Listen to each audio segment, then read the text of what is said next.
Boa noite a todas e a todos. É um prazer imenso novamente estar aqui com vocês. Estamos, vamos debater daqui a pouco com o deputado Paulo Teixeira sobre o voto impresso e os impactos da pandemia, mas antes da presença do deputado Paulo Teixeira, nós estamos aqui com alguns companheiros e a companheira Meire, o companheiro Zeca Carvalho, presidente do PT de Nilópolis, lá no Rio de Janeiro, o companheiro Reginaldo do Iparaterra, vereador também do Partido dos Trabalhadores. Sejam muito bem-vindos, é uma satisfação imensa poder estar com vocês.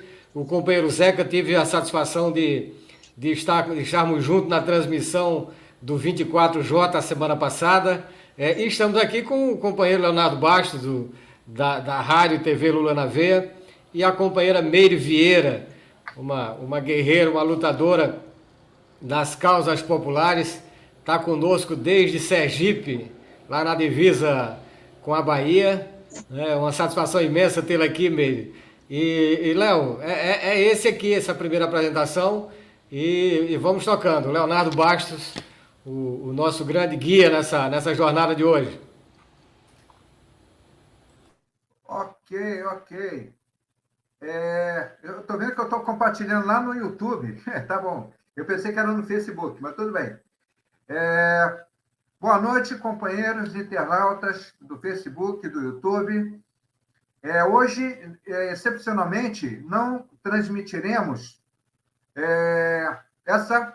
esse debate, né, com o companheiro Zeca Carvalho e o companheiro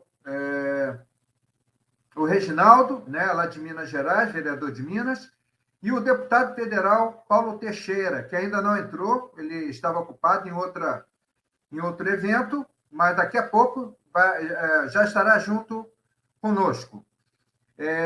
Nós temos algumas coisas para falar. Realmente, nós não pudemos realizar a transmissão na TV Lula na Veia, porque a TV ela está desabilitada, né? Está passando lá um demo lá, né? Não é demônio, não, tá? É um demo demonstrativo lá, é um vídeo de um carro, porque nós estamos implantando o aplicativo da TV no celular, o app do celular para a TV. Na rádio nós já temos. Vocês podem procurar, localizar lá no Play Store, ou então no Google Play, Lula na Veia. Rádio Lula na Veia, vocês vão encontrar. Então, é um prazer imenso eu estar aqui novamente. Nós já saímos de um debate agora à tarde sobre educação. Pena que o Jair não pôde comparecer. Muito interessante o debate sobre BNCC, né? A Base Nacional Curricular, né? Comum Curricular, e a mudança do ensino médio, né? E ele, como professor da Universidade Estadual do Ceará, seria interessante que ele debatesse com os companheiros lá do Rio de Janeiro, do CEP do Rio de Janeiro, né? Do Sindicato dos Professores, né? Então, vamos lá. Nós temos aqui recebendo o Zeca Carvalho, que foi candidato a prefeito na última eleição esqueci de um branco agora. Qual o nome? Nilópolis. Nilópolis.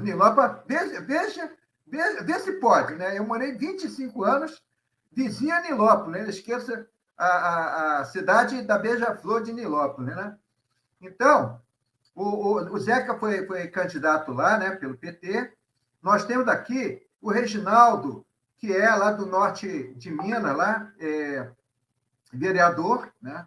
E isso aí depois, Reginaldo, a gente até possa debater esse projeto que tem na tua cidade de irrigação, o maior projeto de irrigação mecanizada da América Latina, o que é um desastre. As pessoas, mas vai melhorar o agronegócio, né? Então, isso aí, mais para frente, a gente debate. Então, meu nome é Leonardo Bastos, TV e Rádio Lula na Veia. Vai daí, Jair. Eu queria que o companheiro Zeca se apresentasse, mas antes disso, Zeca, eu queria dar uma boa noite aqui com o companheiro Gilberto Freire, lá de Natal, que está sempre conosco, é um companheiro de luta, e a companheira Regina Fazioli, professora também, que conosco temos cerrado essa trincheira e temos feito essa guerra de guerrilha desses canais e grupos de WhatsApp, enfim, são companheiras e companheiros de um valor inestimável para a nossa luta. Mas, Zeca, fique à vontade, como eu disse, é uma satisfação imensa tê-lo por aqui, enquanto a gente aguarda a presença do deputado federal Paulo Teixeira para a gente conversar sobre o voto impresso. Evidentemente, nós podemos, inclusive, iniciar essa discussão sobre o voto impresso antes mesmo da chegada do deputado. A gente conta com o deputado porque esse processo se desenvolve lá na Câmara Federal e, evidentemente, ele tem informações privilegiadas, dado que é lá onde ocorre onde vem ocorrendo essas discussões. Por isso, companheiro Zeca, boa noite, fique à vontade. É uma satisfação tê-lo aqui.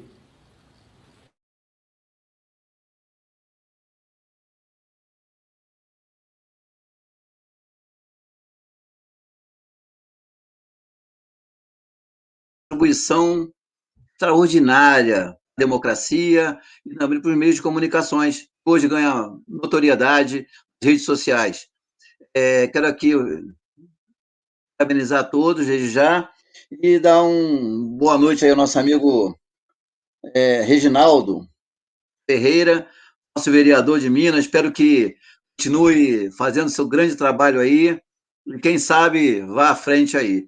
Bom, eu sou Zeca Carvalho, como bem dito aqui, estou presidente do PT Nilópolis, fui secretário de Formação Política, secretário de Organização e estou presidente agora nesse mandato por 4 anos e tentado fazer com que nós possamos realmente fazer com que o Partido dos Trabalhadores continue protagonizando todo esse processo de luta aqui na Baixada Fluminense, no Rio de Janeiro. Fui candidato a prefeito também em Nilópolis, em 2020, com toda a diversidade que poderia ter, uma cidade pequena, porém muito extremista no sentido de famílias aqui que tocam essas pautas daqui, mas conseguimos botar o PT no cenário, e obviamente que a gente está aqui mais do que nunca criando caminho para ajudar nosso presidente Lula a 2022 se fortalecer como presidente e fazer com que o Brasil volte a ser realmente o Brasil feliz de novo, que a gente tanto esperava, né? Eu acho que a gente tem muita coisa para avançar no sentido de reorganização, né? Porque isso nós sempre fizemos muito bem. Todo mundo que conhece a essência do PT, das suas bases que foram criadas, sempre foi a essência do PT formular propostas, projetos e organização social. O que nós podemos falar com grande clareza que somos competentes o suficiente para fazermos o Brasil voltar a ter a sensibilidade para com os mais pobres. E algumas pessoas ficam falando de forma extremamente errada sobre a questão o que o PT fez de bom. Bom, eu acho que os números dizem tudo. Os fake news tentam ainda assim criar esses subterfúgios, mas todos aqueles já entendem hoje, depois desses 2 anos aí, praticamente meios do mandato desse presidente genocida, o que o Brasil retrocedeu, né? Vamos falar sobre a pauta muito importante hoje, que é a questão da pandemia, né? E os rumos que ela tomou, algo realmente caótico para o mundo e para o Brasil muito pior. Tendo em vista que esse presidente não teve a responsabilidade, qual um presidente, um chefe de Estado, realmente se porte como um chefe de Estado, faça. Então, acho que assim. E, por falta disso, temos também outro assunto que é muito importante, o nosso deputado Paulo Teixeira vai falar daqui a pouco, com certeza, estamos esperando ansiosamente para que ele fale sobre isso, sobre a questão do voto impresso. É outro retrocesso.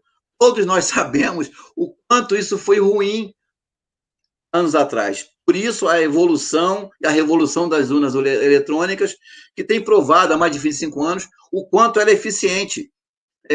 E ontem mesmo ele passou mais um fiasco, né? Fez mais um fiasco, falando que tinha as provas que foram lesados na última eleição.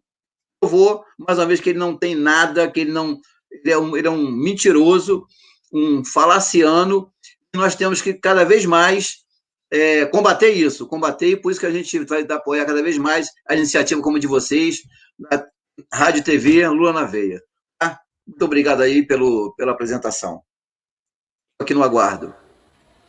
Ok, Zeca, muito obrigado pela tua participação aí. E o companheiro Reginaldo do Para a Terra. Reginaldo, seja bem-vindo, é uma satisfação imensa, eu fico sempre muito contente em encontrar com os companheiros, e principalmente quando a gente encontra, Zeca, um companheiro novo, um menino jovem que está na luta, né? E para a gente é uma satisfação porque a gente, com a idade que nós temos, nos sentimos renovados, certamente. Então, Reginaldo, seja muito bem-vindo e fique à vontade para se apresentar, Reginaldo. Muito boa noite, Zeca. Boa noite. O deputado chegou. Eu não estou vendo o doutor Marcos. Ele acho que não entrou também ainda, né? O médico doutor Marcos. Mas, enfim, muito boa noite a todos. Para mim é uma honra poder participar de uma live com vocês, com correligionários partidários que estão aí nessa luta em prol de um Brasil melhor, um Brasil mais democrático, que respeite a diversidade, os valores, a cultura do nosso povo. Eu sou do norte de Minas, a cidade de Jaíba. Como eu disse antes aqui, Jaíba é o maior projeto de irrigação da América Latina. E nós não poderíamos deixar de falar desse bem tão grande que nós temos aqui. É um projeto. E trazer também a público essas nuances que nós estamos vivendo agora, que é o voto impresso,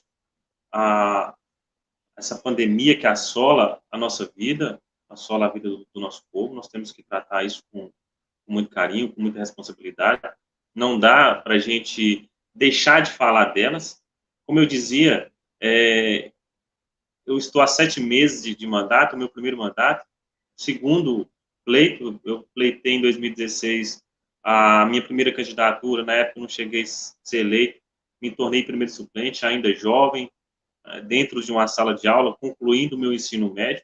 Em 2020 retornei e fui eleito. Estou aqui tentando, da melhor forma, fazer um bom trabalho, dedicado exclusivamente às pessoas menos favorecidas, que dependem muito da política pública. Espero, através de vocês, adquirir mais conhecimento para que a gente aplique aqui também na nossa cidade. Mas, muito obrigado pela oportunidade.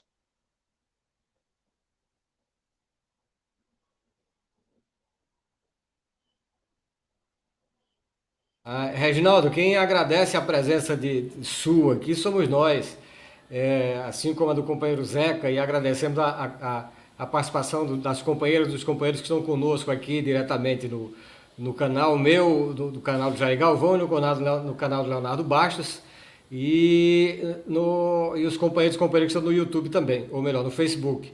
Agora, peço que se apresente a companheira Meire Vieira. Meire é uma das figuras que tem tocado conosco, Zeca, Reginaldo, que tem tocado conosco esse projeto, principalmente da Rádio Lula na Veia, né?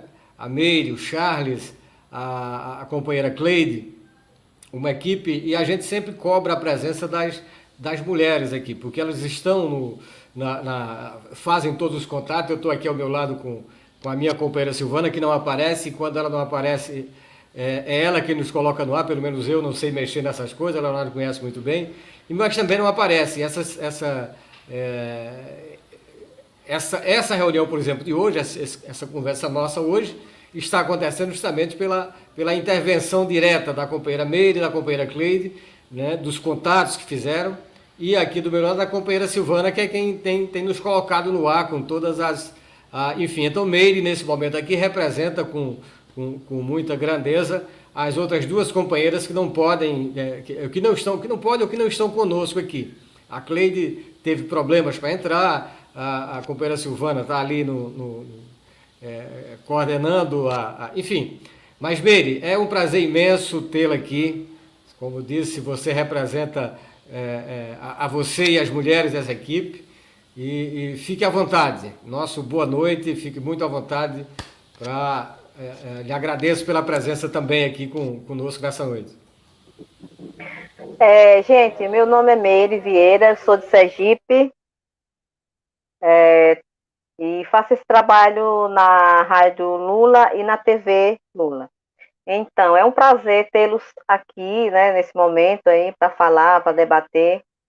Só estou me apresentando que eu sou um pouco tímida, né? Eu sou aquela de estar ali por trás das câmeras, buscando pessoas maravilhosas para vir debater, para falar da realidade do nosso país, sabe? Eu sei que vocês estão vendo que o nosso país não está muito bom, então a gente está nessa luta, e é uma luta aí em prol de um Brasil melhor, em prol de um Brasil mais com qualidade de vida, e uma luta que as mulheres têm que estar nesse meio também. Então eu sou essa mulher aí, mas assim, eu sou pouco de falar, gente, eu sou mais de ficar atrás das câmeras, sabe?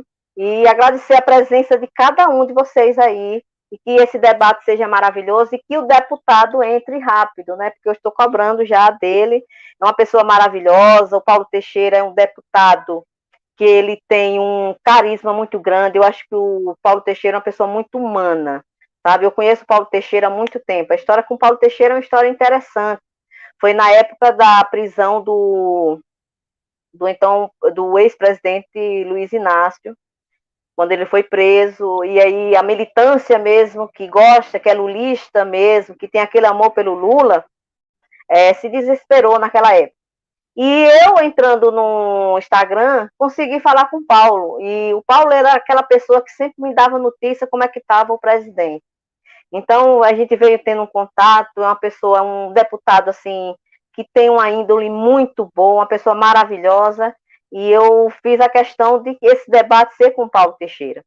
E agradecer a cada um, ao Jair, a Cleide, ao nosso amigo Leonardo, porque, gente, é uma rádio voluntária, sabe? A Lula na Veia é uma rádio voluntária, é nós nos doando. Eu gostaria que vocês soubessem, essa rádio foi criada no Rio de Janeiro, por bastante companheiros, a TV vai ser inaugurada na domingo, e assim, o que eu quero dizer para vocês que é um prazer grande, sabe? Um prazer grande. E falar para vocês que sempre que vocês puderem compartilhar, falar da Rádio Lula na Veia, falar da TV Lula na Veia, a gente vai agradecer a vocês. Porque a gente está fazendo esse trabalho pelo Brasil, viu? Pelo Brasil. Então, eu agradecer a vocês, viu? De coração, viu? A mulher no poder também, viu? Beijo. Ô, Jair, também fazer uma menção aí à nossa companheira Regina Fazioli, né, que está também no grupo, né? E ela, infelizmente, ela não pôde entrar, muita gente aí na live, então ela Léo, está aí nos bastidores, né, nos Léo, nós apoiando estamos. sempre. A Regina está sempre presente. A Regina Léo, Fazioli, professora. Léo, nós estamos agora com E a o presença Charles, né? do deputado Paulo O Charles. Teixeira. Então, primeiramente, boa noite, deputado. É uma satisfação imensa tê-lo aqui. Estávamos aqui no aguardo e ansioso para sabermos do quanto anda, ou a quanto anda essa questão do voto impresso na Câmara. Quer dizer, é um dos temas hoje, talvez juntamente com a CPI, talvez sejam os dois grandes temas da política brasileira durante esse ano, 2021. Eu tenho, deputado, primeiro, esperar que você se apresente, né? Fale para nós aqui. E para a gente é uma satisfação imensa tê-lo aqui na Rádio Lula na Veia. E fique à vontade, seja bem-vindo e fique à vontade. Bom, boa noite a todas, boa noite a todos, boa noite, Léo, boa noite, Jair, boa noite, Zeca, boa noite, Meire. A Meire é uma ativista das redes sociais. Boa noite, Reginaldo. E eu quero cumprimentar todas e todos, e se o Jair me permite, tocar já nas questões que ele coloca, né? Esse segundo semestre é um segundo semestre de muita tensão. É uma tensão institucional muito importante, porque o presidente da República está perdendo popularidade e ele precisa arrumar assunto para debater, já que os assuntos do governo dele não são assuntos que dão popularidade, né? Aumentou o desemprego, nós temos 550 mil mortos, o auxílio emergencial diminuiu de 600 para R$ 150, alguns casos 250, outros 300, alguns casos 275, outros 300, mas diminuiu, todos os casos diminuiu. Aumentou a fome no Brasil, desmatamento, né? Então, é uma crise severa. E agora, o que se avizinha pela frente é uma crise energética. Pela falta de chuva, o que pode acontecer é faltar energia e aumentar violentamente o valor da conta de luz. Então, esse presidente da República ele não tem notícia boa, só notícia ruim, só notícia ruim. Então, ele aprendeu com o mago dele, o Steve Bannon, que tem que ter todo dia uma coisa para falar, por mais estranha que fosse, por mais esquisita, porque assim ele polariza a opinião pública em torno dessas questões. E é o tal do voto impresso. E ele resolveu falar do voto impresso, que é uma tentativa, inclusive, de antecipar-se à sua própria derrota e tentar mobilizar os seus fanáticos para impedirem a posse do próximo presidente da República, que, na minha opinião, será aquele que dá o nome a esse programa, Lula na veia.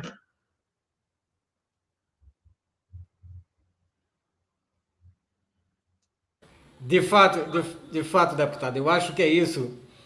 A gente tem na academia, a gente tem discutido o bolsonarismo como uma forma de antipolítica, é um conceito mais amplo, mas a cada dia que aparece ali no cercadinho, né, ou a cada live que ele faz semanalmente, ele fala para um público específico na tentativa de manter um determinado percentual eleitoral que o garanta, supostamente garantiria a reeleição. No caso hoje, talvez não garanta nem ir para o segundo turno, dado essa série de questões que tem apresentado. Ainda ontem saiu uma pesquisa, ou as últimas pesquisas demonstram o ex-presidente Lula avançando cada vez mais e ele recuando. Agora, você tem toda a razão quando toca nisso.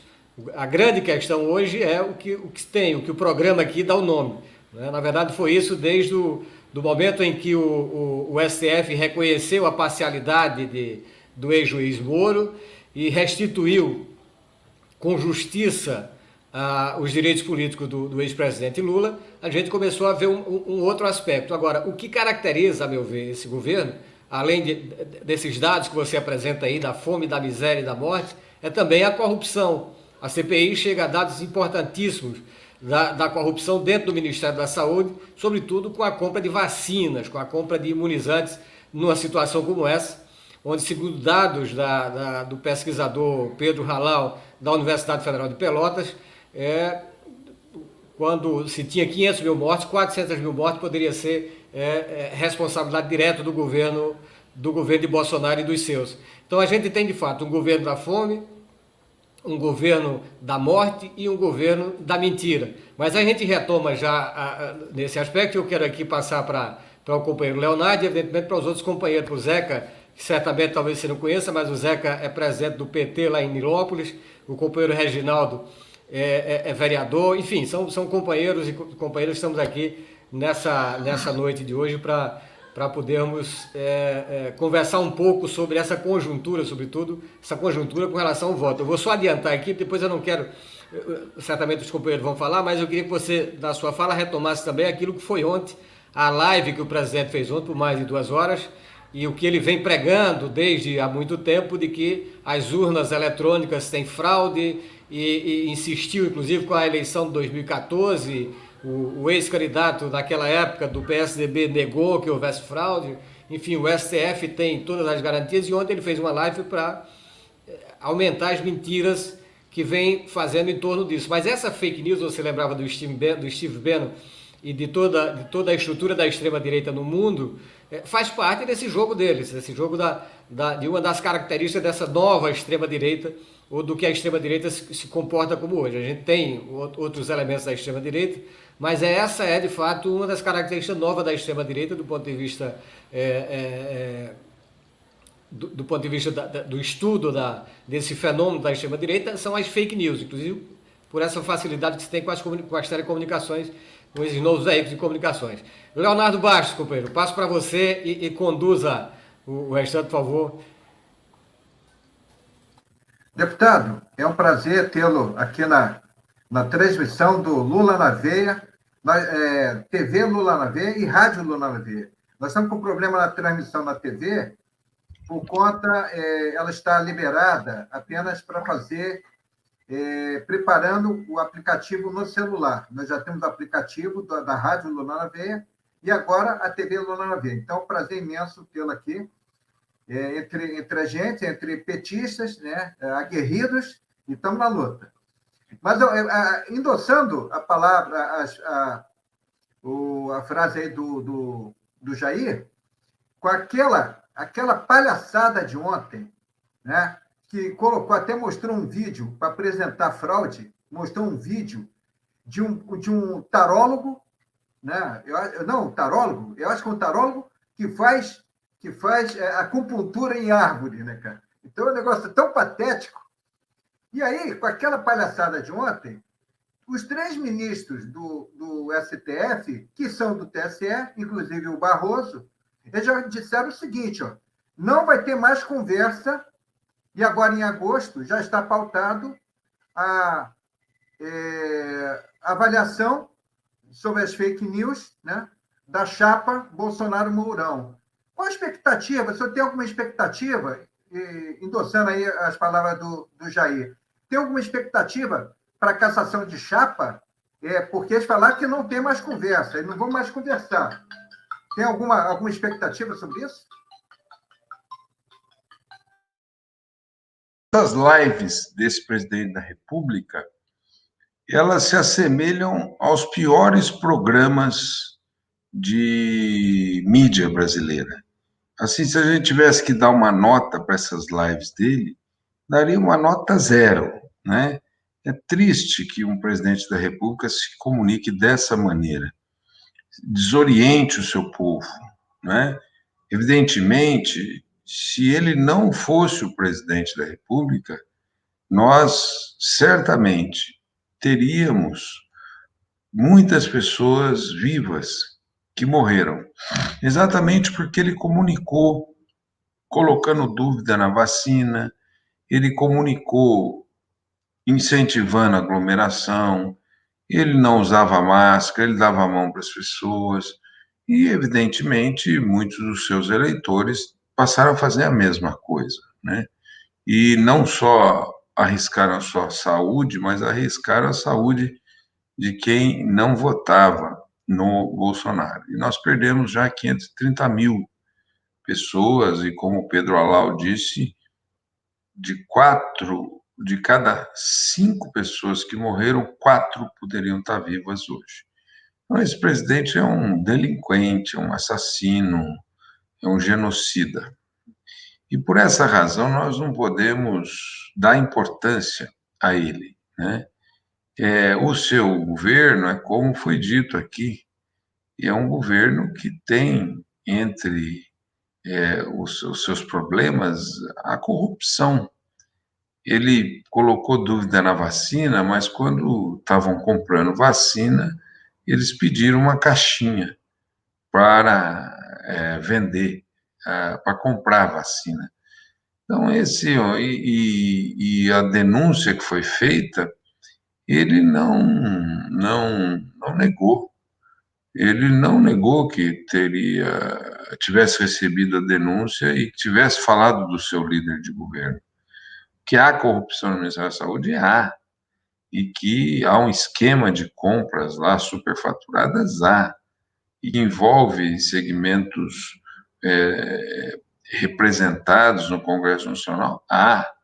E é por essa razão que nós temos que fazer o impeachment dele. Então, eu acho que nós não devemos dar muita importância, né? Cuidar do povo, porque o povo está muito descuidado, né? Amanhã eu vou ter, inclusive, uma live no meu Facebook, Paulo Teixeira 13, que chama-se Guerra Cultural e o Discurso de Ódio Bolsonarista, o professor João César de Castro Rocha. Quero até sugerir para todos os que estão aqui ouvindo a importância de ouvir esse professor, porque ele vai mostrando que é uma estratégia do presidente.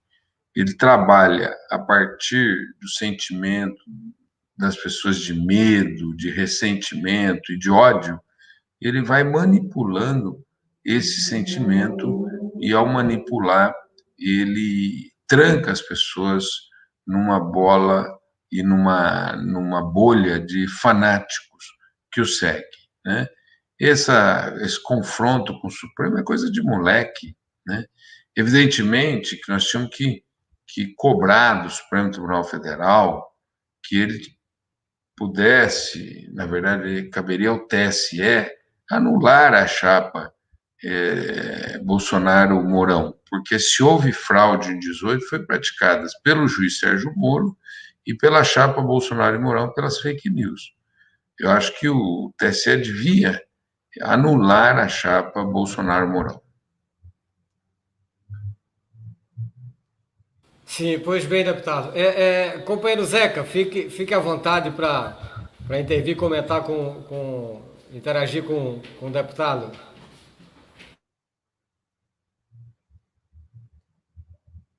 O microfone está fechado. Legal. Paulo, boa noite, é um prazer estar com você. Nós fazemos parte da mesma corrente, né? Resistência Socialista, de nosso amigo Jorge Florencio aqui, é nosso grande líder. Nilópolis, você conhece, vizinha aqui de São João de Meriti. Muito bem representados aqui no Rio. E sabemos que aí em Brasília, seu papel tem sido fundamental nas discussões, nas pautas pertinentes à defesa do povo brasileiro. Ô, Paulo, eu queria saber, eu não vou me estender muito, vou tentar fazer uma pergunta a você. Você que é atuante demais aí, a bancada do PT tem mostrado grande unidade nisso, mas em relação ao voto impresso,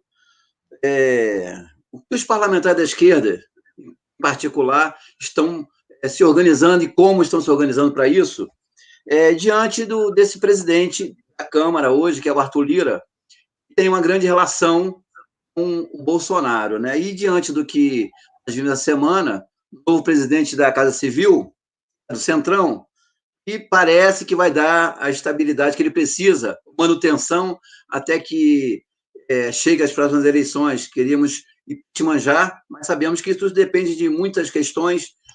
O apelo do povo é fundamental, mas vocês aí, nossos representantes diretos da esquerda, como é que vocês estão se organizando para não deixar que isso vá adiante da Câmara? E a outra questão é sobre a pandemia. Você já falou aí, pontuou até algumas questões importantes sobre fraude, corrupção, mas você acha que a CPI já tem conteúdo suficiente hoje, na pandemia, para dar nomes aos bois, literalmente, e levar isso adiante num processo onde realmente desmascare, já está praticamente desmascarado, mas com uma efetiva lógica dos nomes dessas pessoas que estão aí ainda sendo investigadas, obviamente, mas você acha disso? Se já temos realmente condições reais de estar efetivando aí esses nomes com toda clareza e objetividade. A princípio é isso, vou parabenizar você aí pelo seu trabalho lá e, por favor, essa palavra aí ao Jair, ao Galvão. Bom, Zeca, primeiro cumprimentá-lo, né, e mandar um abraço aí para Nilópolis, para toda a Baixada Fluminense, para o Jorge Florencio. Quero mandar também um abraço para o Paulo Garrido, que está participando aqui, que é da Fiocruz. A Fiocruz está tendo um papel decisivo nesse processo de combate à pandemia, e eles que estão fabricando essa vacina AstraZeneca, que está sendo responsável por parte da imunização do povo brasileiro. Cumprimento os seus servidores. A Fiocruz entrou no processo de produção de vacina, apesar do presidente da República, né? Apesar. Foi mérito da Fiocruz e não do presidente da República. E em relação ao voto impresso, eu acho que não vai passar. Não vai passar, porque ninguém acredita nisso. Bolsonaro se elegeu em várias eleições pelo voto digital. Os filhos dele, igualmente, né? Ele virou presidente da República pelo voto, pela urna eletrônica. Presidente da República pela urna eletrônica. Então, do que ele está falando, né? E no Brasil ainda ninguém comprovou que a urna tenha fragilidades e que permita fraude nas eleições. E ele está querendo levantar essa bandeira porque ele não quer reconhecer o resultado eleitoral. Se for no voto impresso, o que ele vai fazer? Ele vai criar uma situação de que ele não aceitará igualmente o resultado eleitoral. Por isso, é uma conversa mole, é a chamada conversa para boi dormir.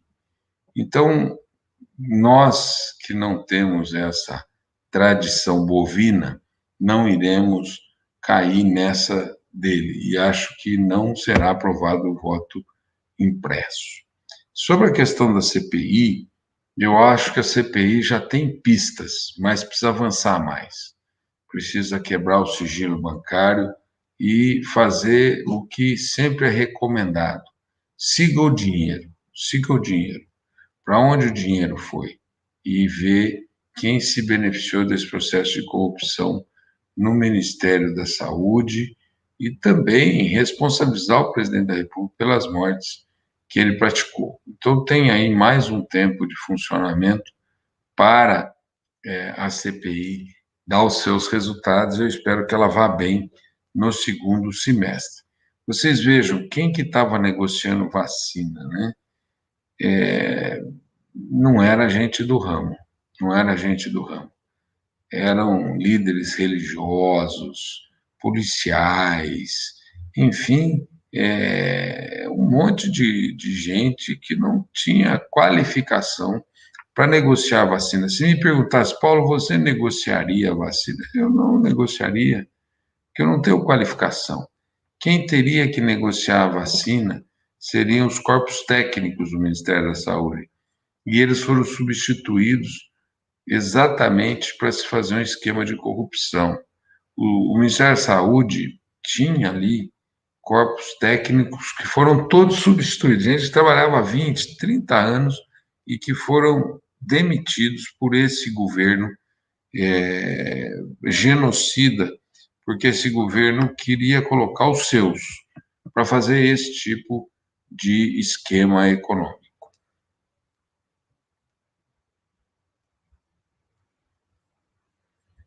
Antes de passar a palavra aqui para o Reginaldo, eu quero dar boa noite e agradecer a presença do Dr. Marcos Eridiano, que está conosco lá de Pernambuco. Marcos, é uma satisfação tê-lo aqui conosco.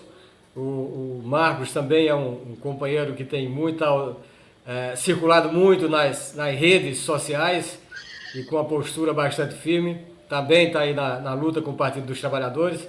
Eu vou pedir só um instante, Marcos, daqui a pouco você faz a sua apresentação e sua intervenção. Eu vou pedir para o companheiro Reginaldo fazer essa primeira participação dele aqui. Tivemos um atraso aqui no início e estamos praticamente iniciando agora esse contato. Mas desde já agradecemos a sua participação, Marcos. E daqui a pouco a gente passa a palavra para você, que você possa fazer as considerações e comentar conosco aqui esse momento que a gente está vivendo. Reginaldo, é com você, companheiro.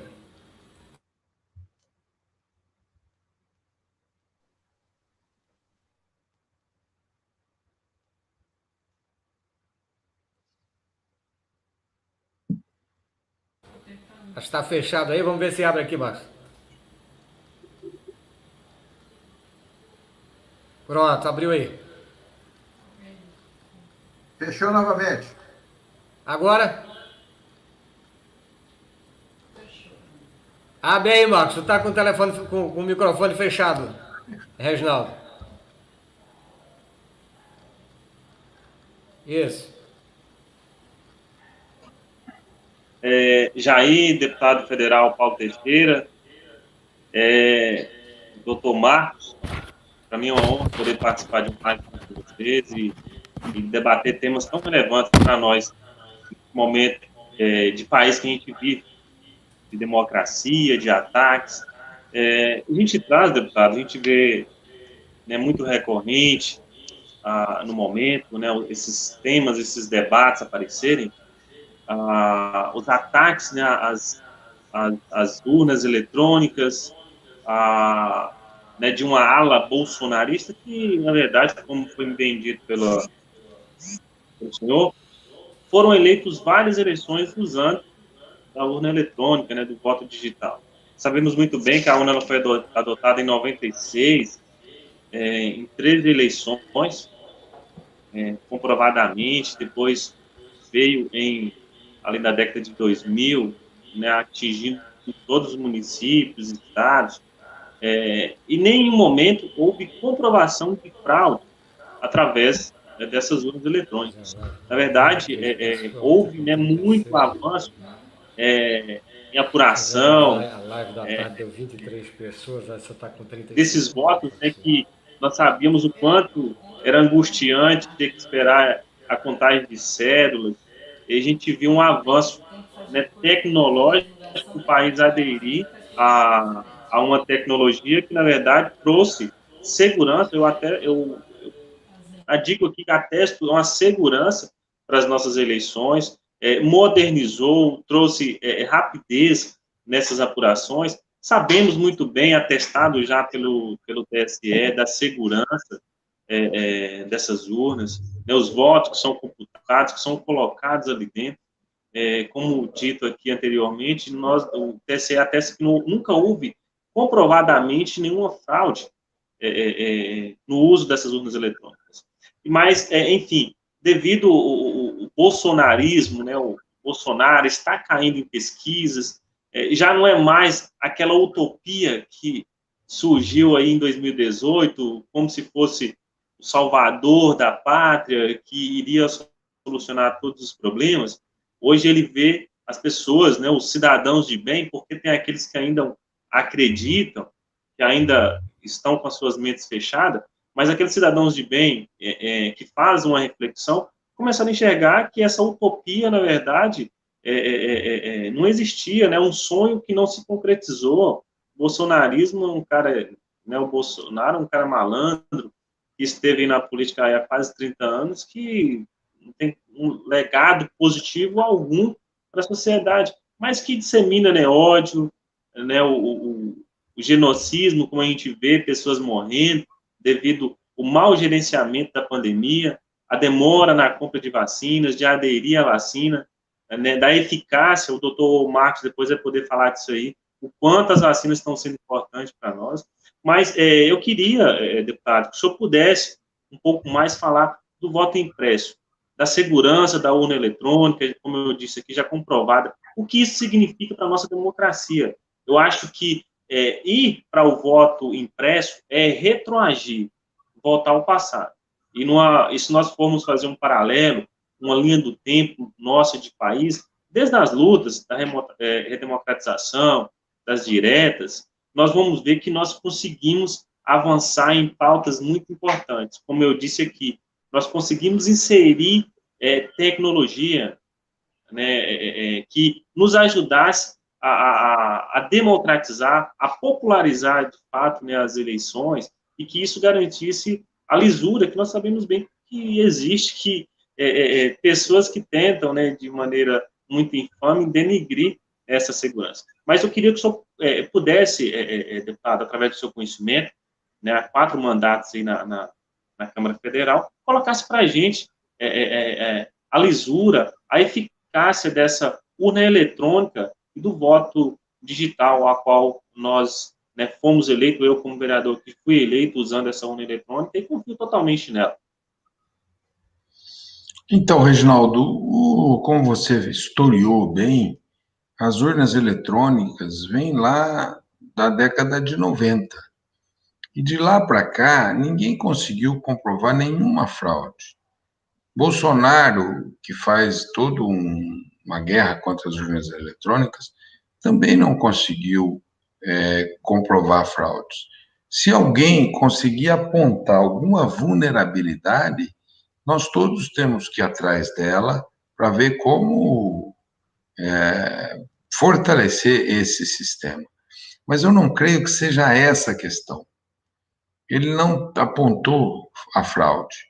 Para mim, ele quer criar uma operação Capitólio, que aconteceu, e Capitólio, Reginaldo, não é aquela cidade de Minas Gerais tão bonita, na Serra da Canastra, mas Capitólio, o que aconteceu nos Estados Unidos lá com o Trump, né? Ele incentivou os seus a invadirem o Capitólio porque ele queria dar um golpe de Estado. Não deu certo, mas nós vamos dar chance para o Bolsonaro fazer isso aqui no Brasil, né? Eu acho que a gente não devia dar qualquer brecha para que isso acontecesse, né? Eu acho que a gente deveria, os partidos, o PT deve exercer a sua tarefa de acompanhar o voto, acompanhar a urna, ajudar a chamar todos os seus técnicos para ajudar na auditoria, porque ela está aberta pelo TSE, mas essa jornada que o Bolsonaro está fazendo não tem nenhum valor positivo, não tem nenhum valor lícito, né? Aliás, você uma hora teria que me dizer o que de bom ele já fez. Eu gostaria de saber o que de bom ele fez para esse país. Ele prometeu dar segurança e aumentaram os crimes no Brasil, né?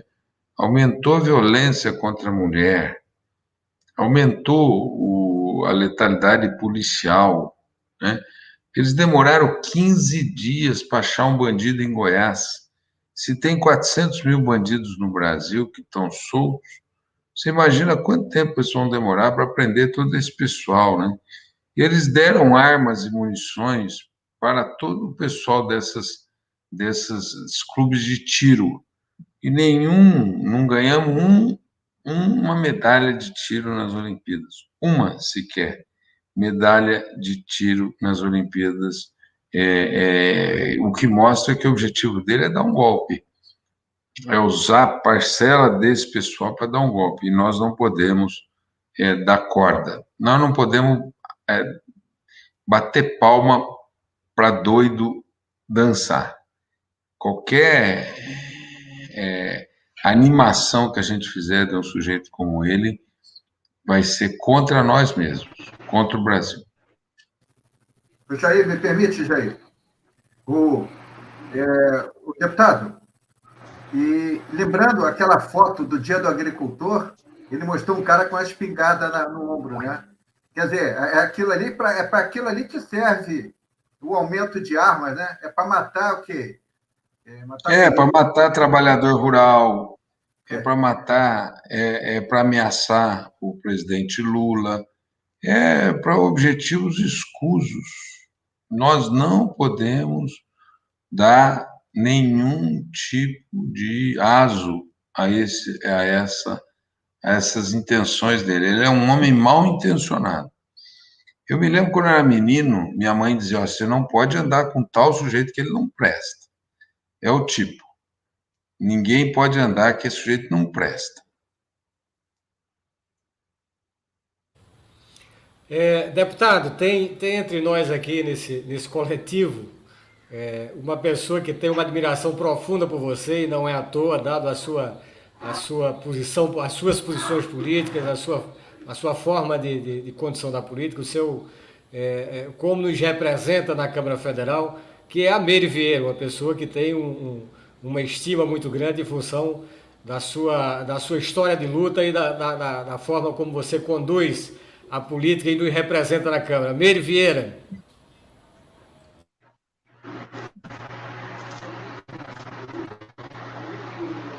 Ruim aqui.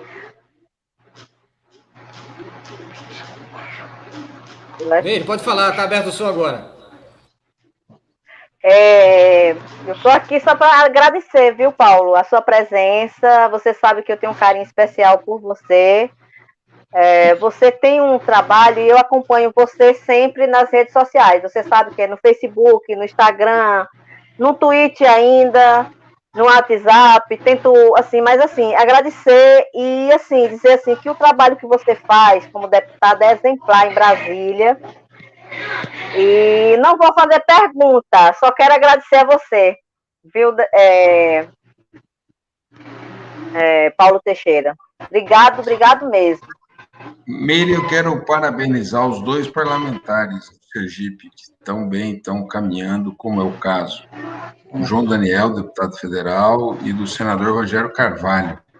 Estão fazendo. O Rogério na CPI está brilhando imensamente, assim como também eu quero cumprimentar, doutor Marcos, o desempenho do Humberto Costa na CPI. Humberto, senador nosso pelo Pernambuco, que igualmente está dando um show na CPI.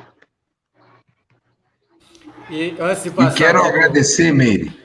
A Meire é uma grande ativista digital e eu a conheci recebendo toda a reflexão que ela faz nas redes. Então, quero te parabenizar pelo trabalho grande e intenso e disciplinado que você faz e agradecer também o convite que você me fez para participar aqui dessa live. Deputado, isso. há uns 10 dias atrás... Antes de passar aqui para o doutor Marcos, eu de fato gostaria de fazer. Nós temos acompanhado, deputado, para e passo a CPI aqui no nosso canal. Desde a primeira, na verdade, desde a primeira sessão, quando foi da abertura da CPI, a gente tem acompanhado e temos alguns grupos de WhatsApp de pessoas que acompanham conosco. E de fato, acho que a participação dos companheiros e da companheira do PT lá do Rio Grande do Norte, mesmo não sendo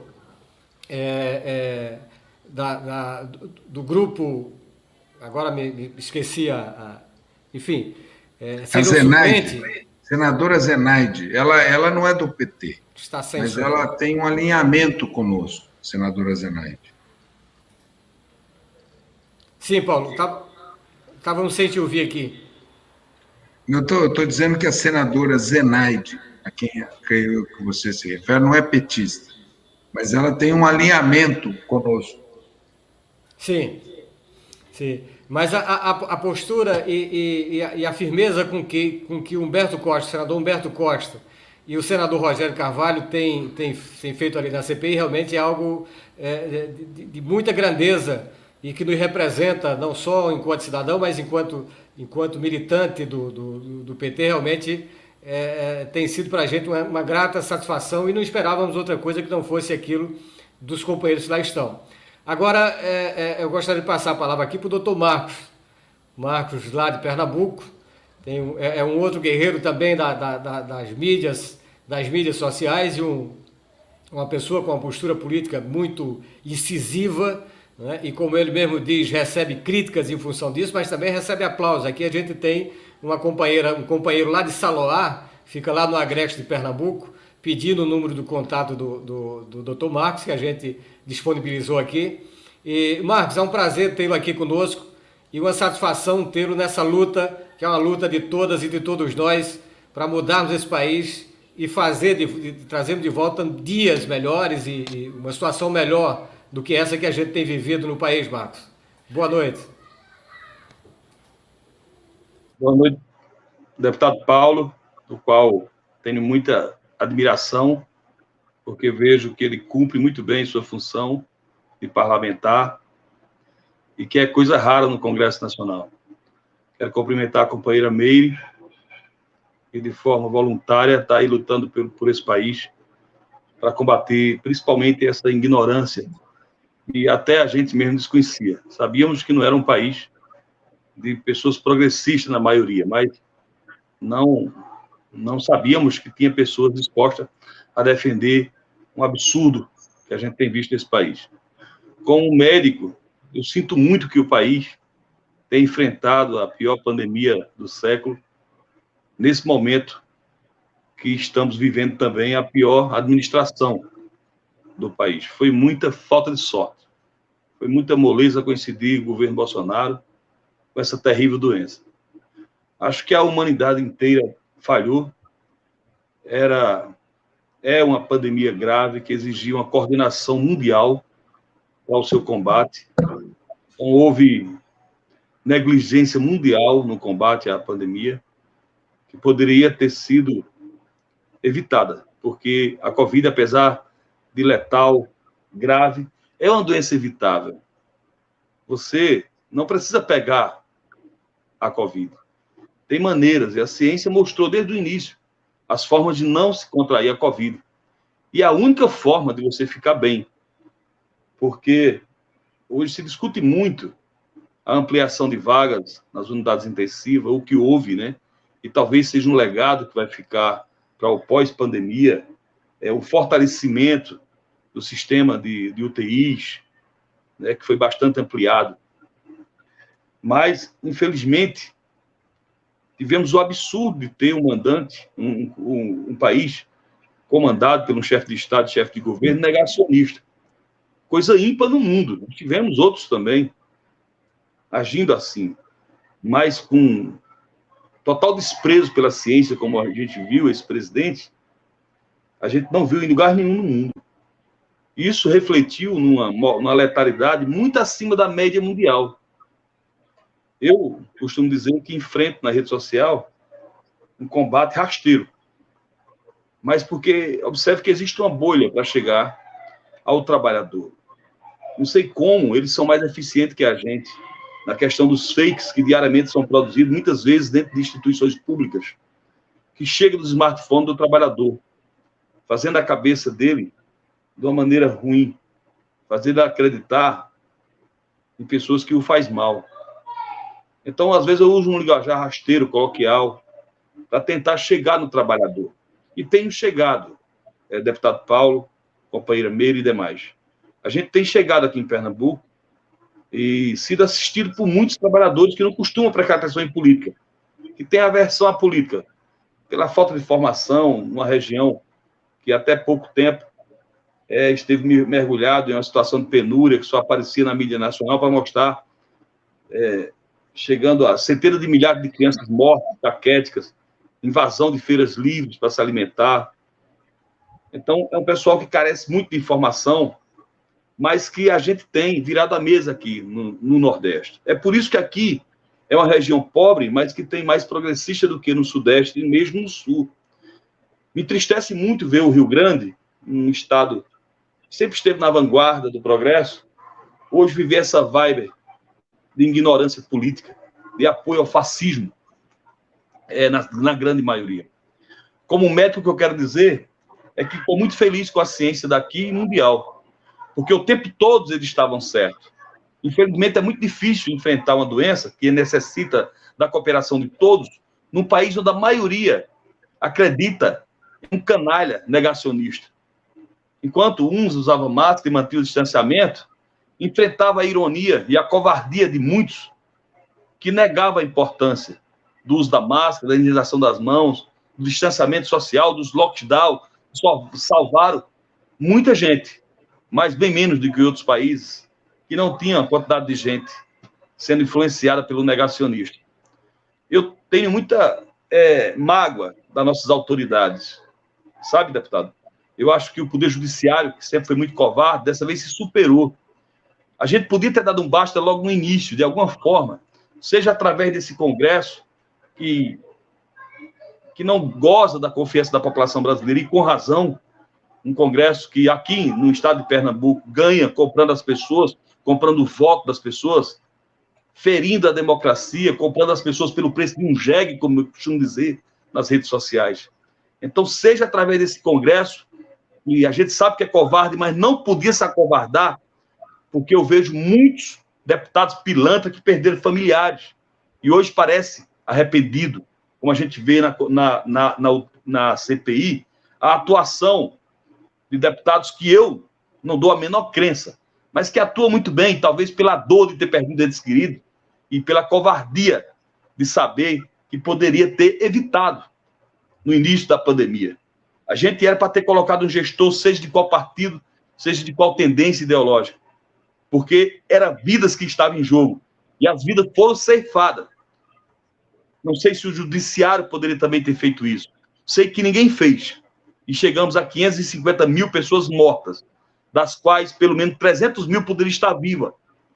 Muita gente boa poderia estar viva se nós tivéssemos sido mulheres e homens de coragem e ter dado um basta nesse genocida.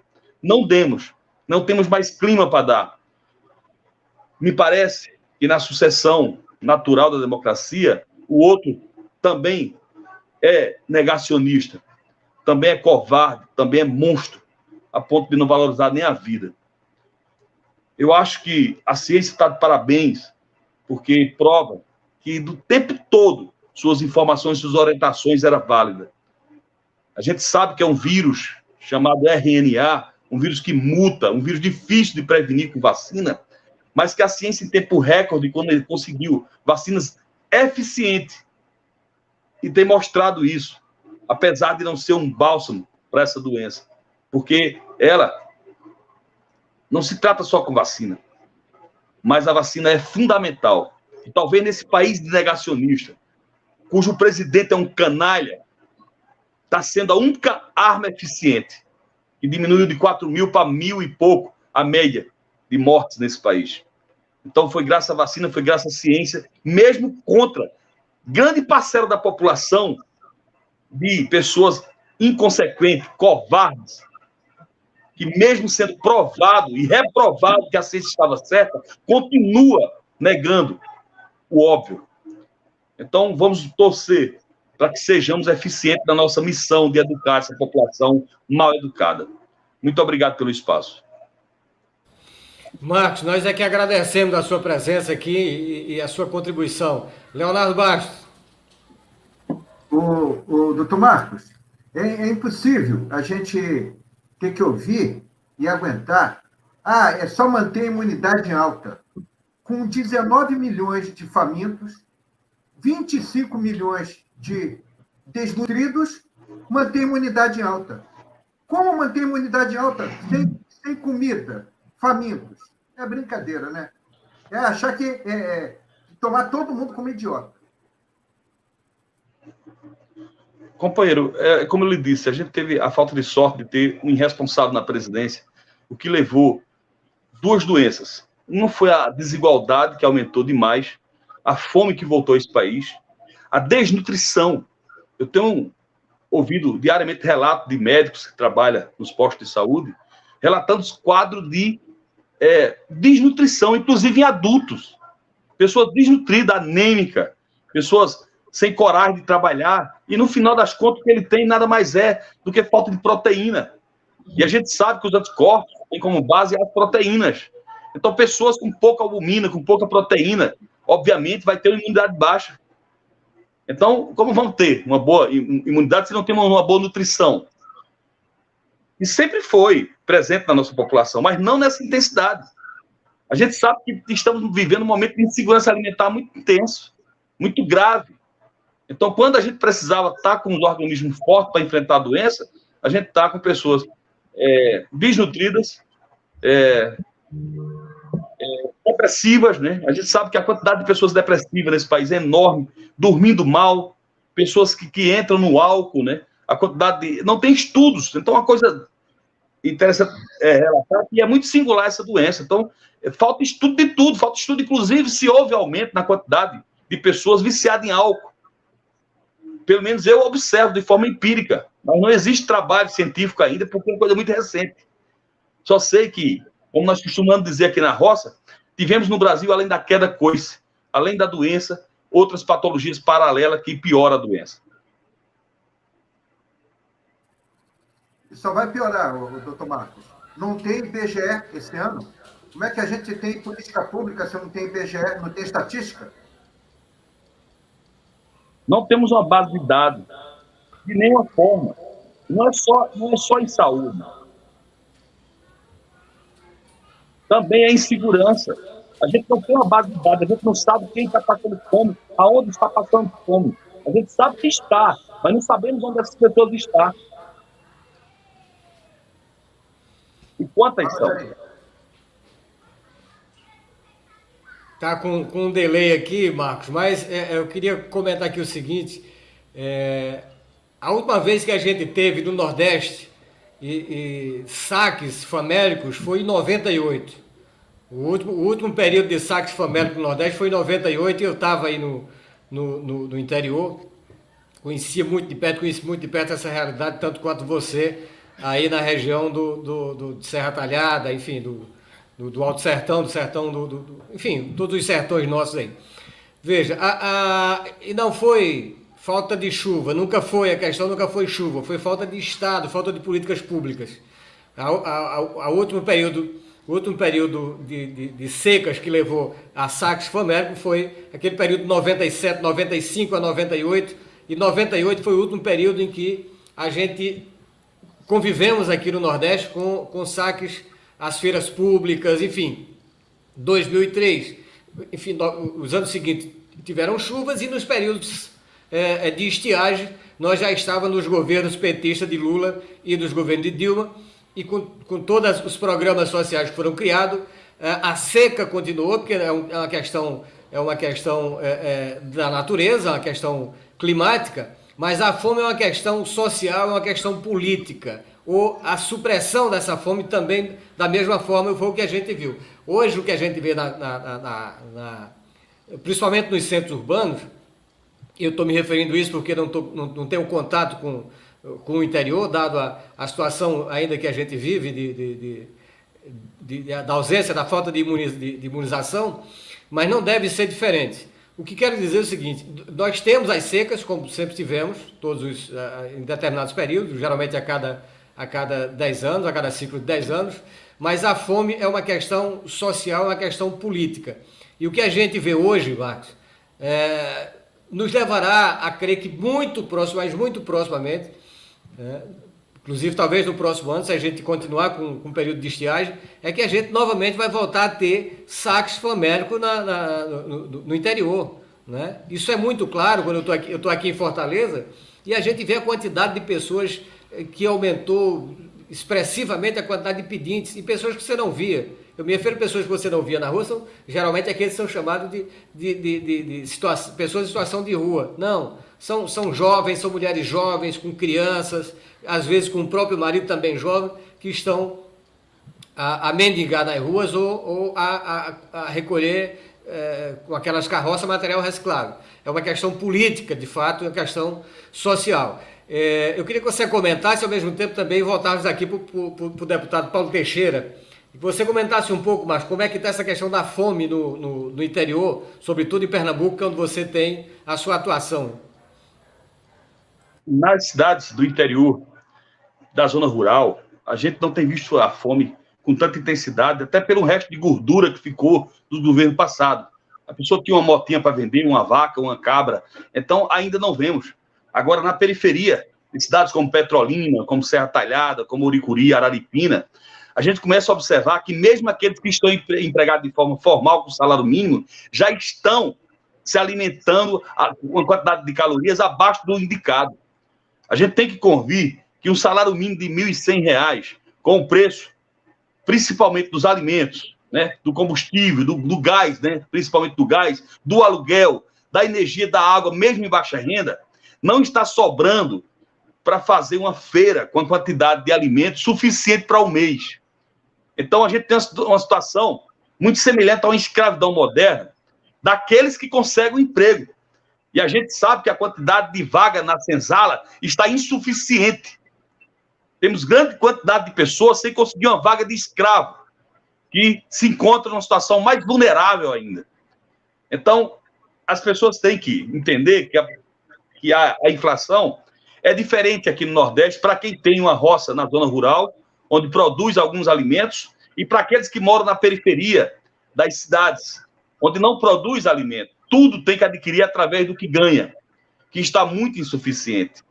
Então, eu acho que até para invadir uma feira tem que ter uma organização. E a gente observa a falta de articulação, não é só dos movimentos sociais, do sindicato, é também da população civil, que não está acostumada com mobilização. Para se invadir uma feira para adquirir alimento, tem que se ter o mínimo de organização que não está tendo. A gente está vendo, principalmente os mais vulneráveis, crianças, velhos, que não têm uma base de dados para saber quantas e onde estão. Né? O que mais me entristece é isso, porque a gente vê diariamente, mas o prefeito e as outras esferas de poder também não se preocupam em saber onde estão e quantas são.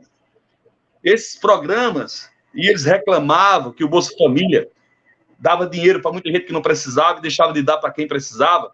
Esses programas que surgiram como emergencial também não está assistindo de forma correta. A quantidade de fraudes é muito maior do que o Bolsa Família antigo. A quantidade de pessoas recebendo sem precisar é muito grande. Os mais vulneráveis estão sem receber, porque não tem documentos, não tem smartphone, não tem instituições físicas para eles irem fazer um cadastro. Então, aqueles que bebem cachaça, que usam drogas, que vivem em situação de rua, muitos não estão recebendo os auxílios emergencial, seja de 150 a 350. Isso que eu estou dizendo não é só falácia. Eu vivencio no SUS onde trabalho, eu vivencio na rua, na padaria, quando vou buscar o funcionário na periferia. Então, a quantidade de vulneráveis sem o cadastro no auxílio emergencial é muito maior do que entre aqueles que ainda tinham uma condição para comer. Você está me compreendendo? Os que mais precisam são os que não estão recebendo.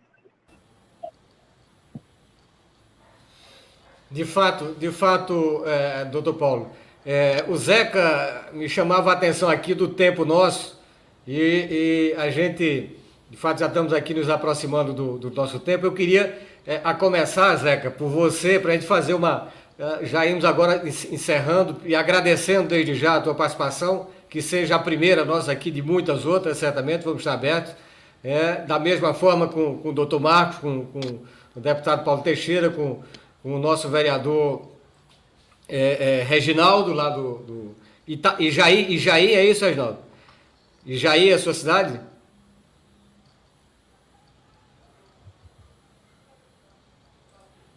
Jair. Isso. Pois bem, Zeca, fique à vontade, companheiro.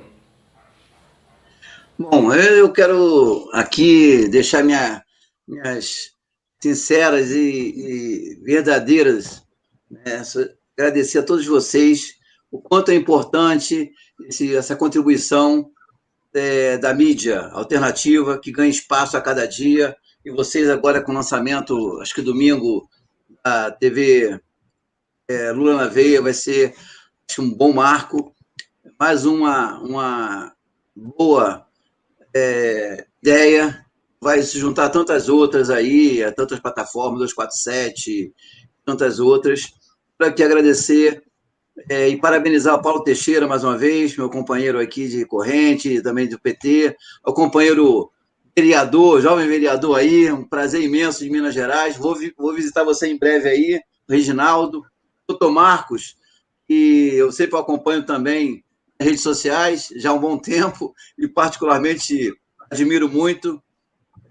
O companheiro Jair Galvão, Leonardo Bastos, a nossa companheira também, que acabou de sair um pouco aí, e a todos vocês que estão fazendo esse trabalho bonito aí. Dizer que a luta ela é paulatina, e nós estamos na luta, nas frentes, porque só com luta vamos vencer essa tirania toda que está aí. Então, gente, muito obrigado pelo carinho, e domingo vou estar aí compartilhando e assistindo aí o lançamento junto com todo mundo aqui do Rio, que eu puder. Obrigado, gente. Forte abraço a todos aí. Nós que agradecemos, companheiro Zeca. Reginaldo, fique à vontade.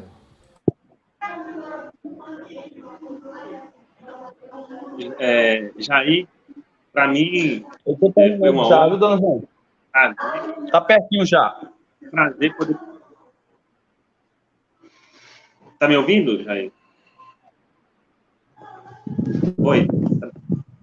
Dizer que para mim foi um prazer. Eu acho que poder a gente trazer, né, as diversas realidades desses rincões do nosso Brasil. Eu aqui no norte de Minas, uma região semiárida. Quando eu disse para vocês que Jaíba tem o maior projeto de irrigação da América Latina, criado lá para a década de 90, ainda nos governos civis, que tinha muito uma modalidade de abranger 3 áreas, pequeno, médio e grande agricultor.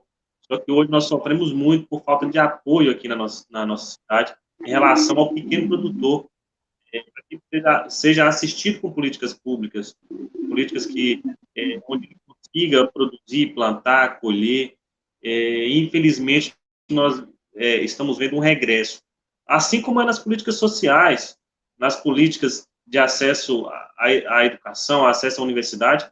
Eu estou me formando, professor, educador físico, através de uma bolsa do ProUni. Quantas pessoas, quantos jovens, filhos de famílias carentes, a gente viu acessar uma universidade, uma faculdade, através de uma bolsa. Se não fosse isso, jamais eles conseguiriam estudar. Eu sou muito grato aos governos do Partido dos Trabalhadores, do governo Lula, do governo da presidenta Dilma, que deu esse olhar, que trouxe esse olhar para o mais pobre. As pessoas tinham qualidade, tinham capacidade, mas não tinham oportunidade. Né? O jovem carente, filho de famílias pobres, eles não conseguiam acessar as universidades. E graças a Deus, a gente está vendo a gente perder espaço, né? Cada vez mais o número de bolsas tem reduzido, e isso diretamente afeta aquelas pessoas que mais precisam de acessar a educação. Então, eu creio muito que, se Deus quiser, a gente vai retornar ano que vem com o Lula, o nosso eterno presidente, ganhando as eleições, e a gente voltando a ter essas políticas sociais, o governo federal sendo mais presente na vida dos municípios. Nós temos aqui, quando eu disse que a gente eu sou de uma região semiárido, aquelas caixas de água, calçadão, onde a pessoa que não tinha um lugar para captar água, ele tinha lá uma caixa, um lugar onde ele captava água de chuva para ele consumir, né, para consumo humano, consumo animal ali da sua casa, e nós vemos que não tem mais. Então, é um retrocesso. E, mais uma vez, agradecer a todos, agradecer vocês, Leonardo, o deputado Paulo Teixeira, o doutor Marcos, a Meire, a Cleide, Jair, o Zeca. Muito obrigado vocês me darem essa oportunidade de estar aqui participando com vocês e aprendendo, e tomara a Deus que a gente tenha mais e mais oportunidades nesse momento. Muito obrigado. Essa está sendo a primeira de muitas outras, Reginaldo, certamente. É apenas o começo de uma luta que se renova. Deputado Paulo, caiu aqui. Fique à vontade com as suas considerações. Primeiro, lhe agradecer novamente pela tua participação aqui, pela tua presença. Eu quero agradecer a oportunidade de participar aqui com vocês, as falas muito qualificadas, muito densas, muito fortes. E se eu pudesse definir esse governo, eu não definiria o presidente como um jegue, porque eu tenho muito carinho aos jegues, mas um caramulhão, né, o coisa ruim, o capeta, isso que é tudo que de ruim pode acontecer no Brasil, é o que está na presidência da República, e eu espero que o povo o tire. Nós precisamos de um país que cuide do povo, nós precisamos de um país capaz de gerar oportunidades, nós somos um país rico. Vejam, Brasil, Rússia, Índia, China e África do Sul, BRICS. Rússia, China e Índia produziram sua própria vacina. Nós tínhamos condição de ter produzido a nossa própria vacina. Nós temos ciência para isso. Nós temos um pensamento nacional que teria sido capaz de enfrentar essa pandemia, não é? Corretamente, com muito menos perdas de vidas e com muito menos perdas econômicas. Concordo, faltou uma coordenação mundial. Mas por que faltou uma coordenação mundial? Porque naquele momento, quem estava na presidência dos Estados Unidos, que é o país mais poderoso do mundo, era o Trump, que é da mesma linhagem política do nosso presidente da República, né? Nós temos condição de fazer um país de outro tipo, um país que combata a fome e a miséria, como foi feito nos governos Lula e Dilma, que tirou 40 milhões de pessoas da extrema pobreza. Um país que gera oportunidade. Foram criados 21 milhões de empregos de carteira assinada. Lula vai ter que revogar essa PEC 95, revogar grande parte da reforma trabalhista, revogar grande parte da reforma previdenciária. Lula vai construir um programa de segurança pública cidadã, não esse negócio de armar as pessoas, para as pessoas se matarem, suicidarem, para usar as armas com violência contra as mulheres, né? Lula e Dilma conseguiram colocar 4 milhões de jovens na universidade. Vejam o que está acontecendo nas Olimpíadas, gente, é muito significativo.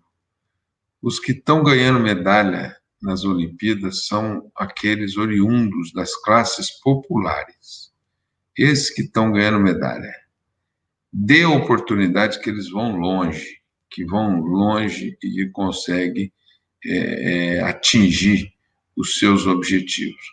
Por isso que eu quero agradecer, Meire, pelo convite que você fez, parabenizar Leonardo, Jair, Zeca, Reginaldo, o Marcos, né, pelas falas tão densas e tão redondas que fizeram nesse programa, e agradecer por me convidarem para participar do programa de vocês. Bom final de semana e que nós voltemos agora, no final do recesso, para garantir vacina para o povo, comida no prato, lutarmos contra o golpe que se pretende dar e lutar pelo impeachment desse presidente da República, né? E construir um caminho de um horizonte largo e feliz para o povo brasileiro. Obrigado pela oportunidade de participar aqui com vocês. Deputado, nós é que agradecemos e teríamos uma série de outros temas também tão importantes para conversar contigo. E você levantou algum deles aí, por exemplo, uma possibilidade de um retorno de Lula à presidência ou de qualquer um governo popular. A gente vai ter que rever algumas reformas.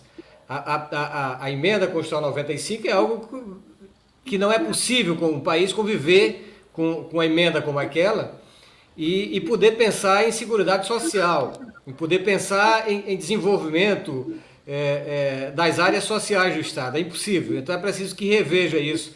E outra questão que hoje, inclusive, está em pauta, um companheiro colocava aqui, que é a PEC 32. Não é?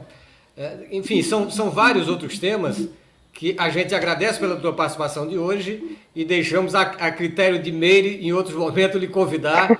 E Meire tem esse poder, essa força de convocar todos nós. Meire, faça as suas considerações aí, mais uma vez te agradecemos. Antes da Meire falar, Jair,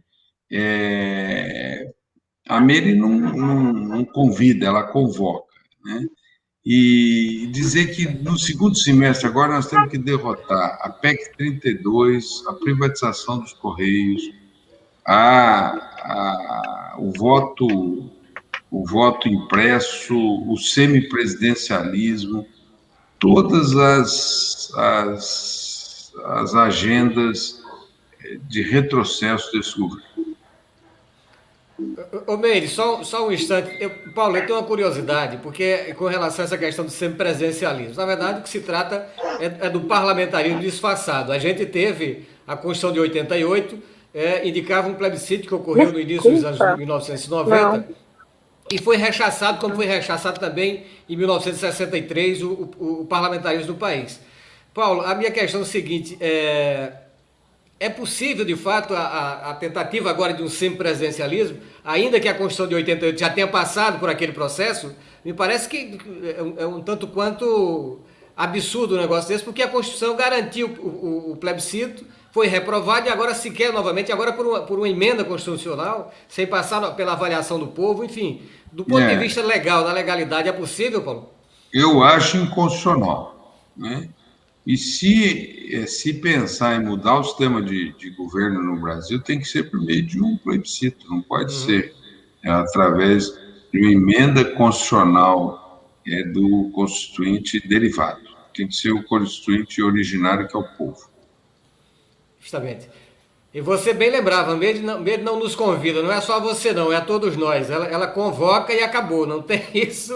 Então, Meire, fique à vontade aí.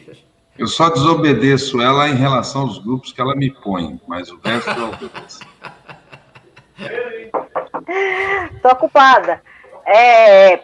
Paulo, eu quero agradecer o seu convite. Aliás, o convite que eu fiz para você, assim como vai ter agora o Humberto Costa, eu consegui uma entrevista com o Humberto Costa. Estou deixando o Rogério Carvalho por último, já teve com o João Daniel.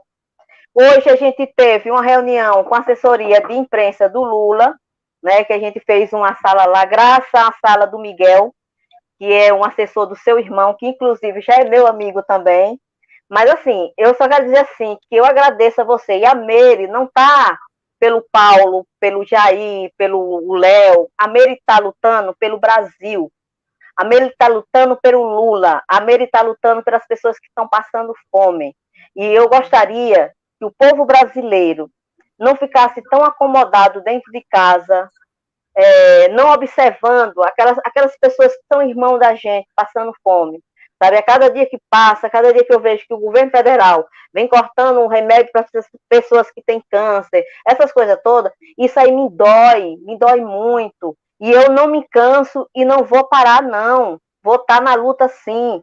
Sabe, eu não sei como é que vai ser o futuro do Brasil em 2022. Acredito, sim, que o Lula tem, mas a gente precisa de muita organização, que os parlamentares desçam de lá de Brasília e vá ao teu povo, porque eles precisam de vocês. A gente precisa de vocês. Eu sei, o Paulo é de São Paulo, o João Daniel é dali, mas todos nós precisamos de você. Paulo, você sabe que eu acompanho você no Facebook, no Instagram, acompanhei a sua luta com a prisão do presidente Lula.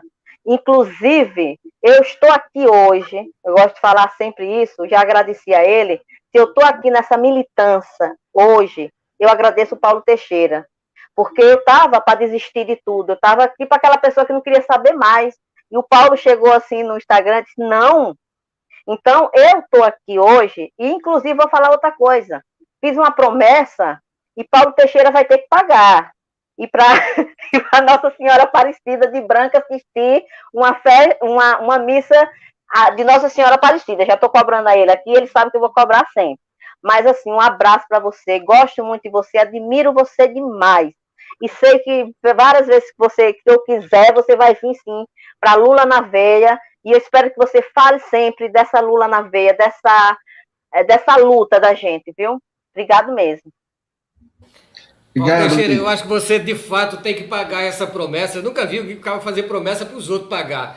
Mas você paga, porque ela não fala noutra coisa que não seria. Se ele vai pagar a minha promessa, porque eu fiz uma promessa, e é melhor pagar essas coisas, não ficar devendo a Meire nem a santo nenhum.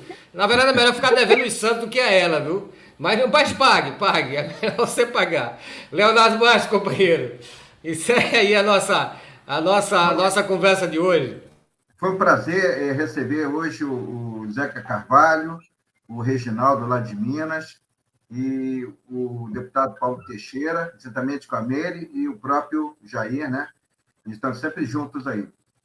E lembrar que na época da Dilma, nós tínhamos um PIB per capita de $12.300. Esse ano, no final do ano, vamos chegar a $6.700 per capita. Né? A metade do PIB per capita da Dilma. Só um detalhezinho, né? E o PT quebrou o Brasil, né? Então, é um prazer ter o deputado aqui, e o Zeca Carvalho, o Reginaldo e o doutor Marcos. Mas, e lembrando que domingo agora, às 14 horas, nós teremos a entrevista com Beto Costa, né? Graças a Meire, a nossa jornalista a Cleide, né, a Regina também, que ajudam bastante. E às 18 horas nós temos um debate, né, com o Leonel Hadi e a antropóloga Adriana Dias. A antropóloga que descobriu aquela carta no meio de 4.000 sites, né, nazistas. Ela descobriu a carta, a antropóloga, nós vamos entrevistá-la juntamente com o Leonel Hadi. Foi até pedido dela, né, porque eles fazem um trabalho junto, e o Leonel Hadi, vereador de Porto Alegre, é o policial antifascista, né? Então, foi bem legal. Está marcado para as 18 horas no domingo, depois do Beto Costa. Tá? E teremos também, durante esse aniversário, esse lançamento da TV Lula na Veia, a apresentação do Madeirada, né, que está fazendo fez uma música especialmente para a TV, né? Então, é bem legal e esperamos encontrar o deputado outras vezes aqui.